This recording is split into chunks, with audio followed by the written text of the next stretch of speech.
Berita tentang gencatan senjata yang dilakukan oleh Jepang ini disiarkan di radio Jepang dari Tokyo. Ternyata siaran tersebut tertangkap di Indonesia dan Sultan Syahrir mendengarnya. Hah? Jepang kalah? Apakah kalian sudah mendengar berita kekalahan Jepang? Belum Bung, benarkah itu? Apa yang terjadi dengan Jepang?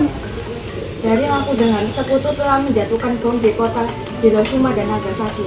Oleh karena itu, Jepang melakukan gencatan senjata. Kalau begitu, kita harus segera memproklamasikan kemerdekaan Indonesia. Benar itu, Jepang sudah tidak ada wewenang di negara kita. Kita harus memanfaatkan bom ini. Setelah mendengar berita kekalahan Jepang, Khairul Saleh segera merencanakan pertemuan dengan anggota golongan muda lainnya untuk membicarakan masalah proklamasi kemerdekaan. Pertemuan ini dilangsungkan di Jalan Pegangsaan Timur nomor 17 Jakarta pukul 20 waktu Indonesia Barat.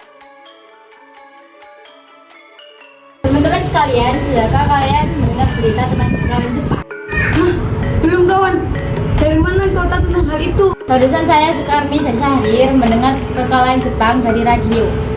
Berarti negara kita sekarang berada dalam kondisi vacuum of power. Benar, demikian itu saya mengumpul kalian di sini untuk membahas masalah itu. Tepat sekali, kalau begitu kita harus mengerjakan tugas. Fikana dan Khairul kan harus pergi ke kediaman Soekarno untuk menyampaikan kabar ini. Saya dan Bung Darwis akan pergi memerintahkan kepada para pemuda lainnya untuk merebut kekuasaan dari Jepang. Kita harus memproklamasikan kemerdekaan sekarang, Bung. Ini dipotong leherku dan share aku dipojokkan itu dan potong leherku malam ini juga, tidak usah menunggu hari esok. Tapi ini saat yang tepat, Bung. Jepang sudah kalah oleh sekutu dan tak ada lagi kawasan di negeri ini. Maka harus menunggu. Rakyat sudah banyak menderita akibat penjajahan. Jepang adalah masa yang silam. Belum lagi kita harus menghadapi Belanda yang berkuasa di negeri ini. Jika saudara tidak setuju dengan saya dan mengira saudara sanggup menumpang kekuatan sendiri, mengapa datang ke Soekarno dan meminta untuk memproklamasikan kemerdekaan? Apakah kita harus menunggu janji Jepang untuk memerdekakan bangsa ini? Kita bisa, Bung. Kita harus bangkit dan proklamasikan kemerdekaan sendiri. Mengapa harus menunggu janji manis itu? Jepang sendiri sudah kalah dalam perang sucinya. Kekuatan segelintir ini takkan mampu mengalahkan armada perang milik Jepang. Coba kau perlihatkan padaku, mana bukti kekuatan yang berhitungan itu? Apa tindakanmu untuk menyelamatkan wanita dan anak-anak jika terjadi pertentangan? Bagaimana cara kita untuk mempertahankan kemerdekaan? Coba bayangkan, bagaimana kita akan tegak di atas kekuatan itu sendiri? Tapi semakin cepat kita memproklamasikan kemerdekaan, akan semakin cepat pula kita mengakhiri penderitaan rakyat yang sudah ditanggung selama ini. Baiklah, tapi berikan kami waktu untuk berhenti sebentar. Kemudian, para anggota golongan tua langsung membicarakan permasalahan tersebut. Hingga setelah selesai berunding, para golongan tua segera menemui para anggota golongan muda yang menunggu di luar ruangan. Setelah kami berunding tadi, kami memutuskan untuk tidak tergesa-gesa mengenai hal proklamasi kemerdekaan. Hal ini masih akan dibicarakan lagi dalam sidang PPKI. Dengan berat hati mendengar keputusan tersebut, para pemuda pun meninggalkan kediaman Soekarno. Tetapi mereka tidak putus asa. Mereka pun menyusun strategi bagaimana membujuk Soekarno dan Mohatta untuk memproklamasikan kemerdekaan sesegera mungkin.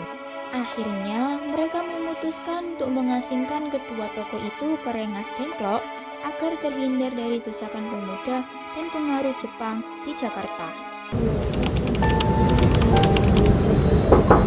Assalamualaikum. Waalaikumsalam. Ada apa saudara datang sepagi ini? Kami bermaksud membawa Anda dan Soekarno untuk ikut kami menuju ke tempat pemakaman. Pertanyaannya, apa saudara maksudnya? Mari masuk dulu kita bicarakan di dalam. Ya, kami akan membawa kalian untuk diasingkan agar terhindar dari ancaman bentrok antara rakyat dan Jepang. Baiklah, kami akan ikut. Sebaiknya Bu Fatmawati dan anak Anda turut serta dulu untuk menjamin keselamatan mereka. Ya, saya akan mengajak Bu.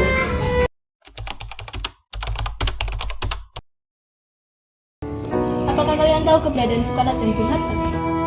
Maaf Bung, saya tidak tahu.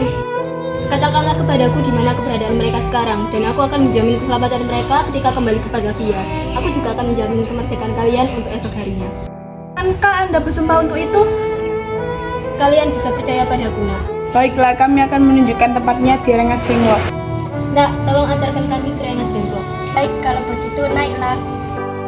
Sekarang jelaskan mengapa saudara membawa kami ke sini. Maafkan kelancangan kami, Bung. Ini demi keselamatan Anda. Kami ingin membicarakan masalah proklamasi ini kembali. Tempo hari sudah kami katakan kepada kalian, masalah kemerdekaan masih akan dibicarakan dalam sidang PPKI. Benar adanya, tetapi kami semua berpendapat, mengapa menunggu untuk dikemerdekakan oleh Jepang? Mengapa menunggu hasil sidang PPKI? Kalau kita bisa bergerak dengan kekuatan sendiri, PPKI itu bentukan Jepang, Bung. Kami ingin memproklamasikan kemerdekaan tanpa campur tangan dari Jepang. Itu memang benar. Namun, kita masih terlalu dini untuk memproklamasikan kemerdekaan. Selain itu, kita belum siap dan masih membutuhkan bantuan dari Jepang untuk merdeka. Bagaimana bila perkataan Jepang tentang kemerdekaan bangsa kita hanya janji manis belaka? Apa yang Anda lakukan? Apakah akan selamanya menunggu janji ini, Bung? Kita harus memproklamasikan kemerdekaan saya juga demi rakyat yang sudah bertahun-tahun terbelenggu oleh penjajah di tanah air mereka sendiri. Mereka berhak bebas, dan sekarang saatnya. Tenang saudara sekalian, mari bicarakan semuanya dengan kepala dingin. Tidak perlu ada ketegangan, oke? Saya mengerti perhitungan Anda berdua mengenai masalah proklamasi ini. Kita memang perlu mempertimbangkan semuanya dengan matang. Tapi saya percaya kita dapat bangkit dan memanfaatkan situasi ini. Kesempatan tidak akan datang dua kali, Bung. Apa yang mereka katakan benar adanya, dan saya mendukung mereka. Tapi, apakah kita bisa? Akankah ini semua mungkin dilakukan? Mungkin, Bung. Asal kita berusaha, tentu akan kita temukan jalan keluarnya. Lagi pula, para pemuda di Jakarta sedang menyusun strategi pertahanan untuk mencegah serangan dari Jepang ataupun sekutu yang tidak menerima proklamasi bangsa kita. Baiklah, saya setuju. Kita akan memproklamasikan kemerdekaan tanpa ada campur tangan Jepang. Syukurlah kalian semua baik-baik saja. Jadi bagaimana keputusannya? Kami setuju, kemerdekaan akan dilaksanakan tanpa campur tangan Jepang. Lalu, kapan kita akan melaksanakannya? Jika mungkin, ya, kita akan melaksanakannya esok pagi. Bagaimana kita membicarakan naskah proklamasi yang mendeklarasikan kemerdekaan kita? Kita butuh tempat untuk membahasnya, Bung. Apalagi hari sudah larut malam, dan pihak Jepang tak mungkin mengizinkan kita melakukan kegiatan sekarang. Apalagi mereka tahu bahwa kita akan membahas tentang proklamasi. Saya punya ide, kita akan meminjam rumah perwira Jepang sama nama Edo.